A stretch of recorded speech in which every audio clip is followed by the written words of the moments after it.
नमस्कार, मैं हूं Amod Shrivastava. Amazing thought, amazing message, amazing information की दिशा में आज एक कदम और आगे। आज के इस चिंतन का विषय है प्रारब्ध। आपको ये मेरा वीडियो अच्छा लगे तो लाइक करें, शेयर करें और लाल बटन दबाकर सब्सक्राइब अवश्य करें। साथ ही बेल आइकन दबाना बिल्कुल ना भूलें। एक व्यक्ति हमेशा ईश्वर के नाम का जप किया करता था। धीरे धीरे वह काफी बुजुर्ग हो चला था, इसलिए एक कमरे में ही पड़ा रहता था। जब भी उसे शौच, स्नान आदि के लिए जाना होता था, वह अपने बेटों को आवाज लगाता था और बेटे उसे शौच, स्नान आदि के लिए ले जाया करते थे। धीरे धीरे कुछ दिन बाद बेटे कई बार आवाज लगाने के बाद भी कभी कभी आते और देर रात तो कभी कभी नहीं भी आते थे। इस दौरान वे कभी कभी गंदे बिस्तर पर ही रात बिता दिया करते थे, गंदे बिस्तर पर ही पड़े रहते थे। अब और ज्यादा बुढ़ापा होने के कारण उन्हें कम दिखाई देने लगा था। अब बुढ़ापा बढ़ने के कारण उन्हें उनकी आंखों में कम दिखाई देने लगा था।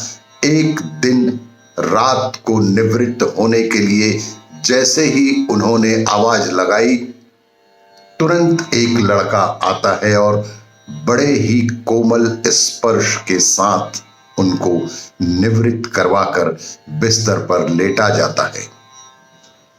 बहुत ही कोमल स्पर्श के साथ वह लड़का उन्हें निवृत्त करवाकर उन्हें आराम से बिस्तर पर लेटाकर चला जाता है।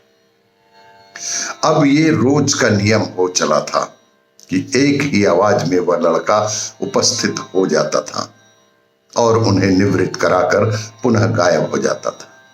एक रात तो उनको शक हो जाता है कि पहले तो बेटों को रात में कई बार आवाज लगाने पर भी नहीं आते थे, लेकिन ये तो आवाज लगाते ही दूसरे ही क्षण आ जाता है और बड़े ही कोमल स्पर्श से सब तरह की निवृत्त करवा देता है। मुझे न गुस्सा करना पड़ता है, न जोर से चिल्लाकर आवाज देनी पड़ती है। एक रात वह व्यक्ति उसका हाथ पकड़ लेता है और पूछता है कि सच बता कि तू कौन है? मेरे बेटे तो ऐसे नहीं हैं। अभी अंधेरे कमरे में एक अलौकिक उजाला हुआ और उस लड़के के रूप में ईश्वर ने अपना वास्तविक रूप दिखा दिया। ईश्वर ने उस लड़के के रूप में अपना वास्तविक रूप दिखा दिया।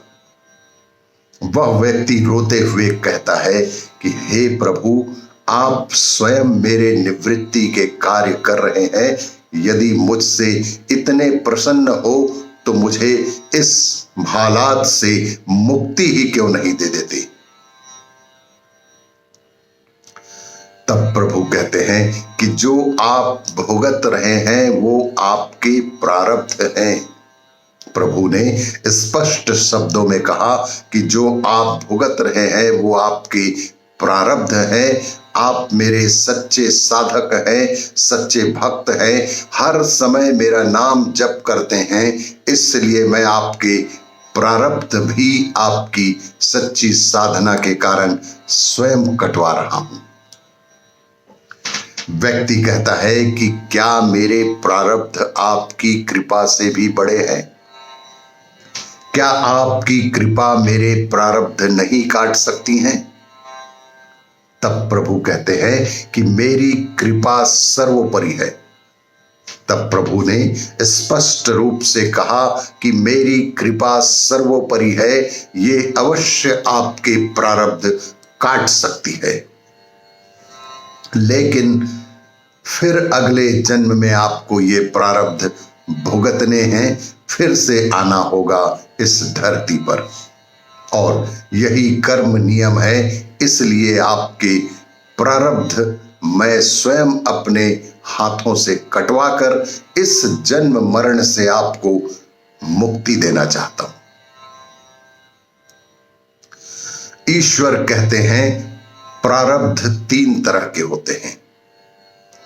ईश्वर ने उन्हें बताया कि प्रारब्ध 3 तरह के होते हैं और वे 3 प्रकार के प्रारब्ध होते हैं, मंद प्रारब्ध, तीव्र प्रारब्ध तथा तीव्रतम प्रारब्ध। मंद प्रारब्ध मेरा नाम जपने से कट जाते हैं। मंद प्रारब्ध सिर्फ मेरे नाम के रटने जपने से ही कट जाते हैं।